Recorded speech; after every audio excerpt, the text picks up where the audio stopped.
অনেক অনেক দিন আগে এক সুন্দর গ্রামে মিনু নামে এক দয়ালু মেয়ে থাকতো। সে সবাইকে খুব ভালোবাসতো। তারপর সে একদিন গ্রামের ভেতরের রাস্তায় হেঁটে গিয়ে দেখলো একটি তৃষ্ণার্ত গাছ। এই গাছটি অনেক তৃষ্ণা পেয়েছে। সে প্রতিদিন নিজের জমানো জল দিয়ে গাছটি যত্ন করতে শুরু করলো। হঠাৎ একদিন জাদুকরী একটা ঘটনা ঘটলো। গাছটি উজ্জ্বল আলোয় জ্বলে উঠল।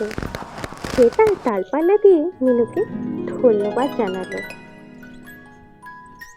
গাছটি বলল, তুমি আমাকে নতুন জীবন দিয়েছো, তাই আমি তোমাকে এই জাদুকরি ফল উপহার দিলাম।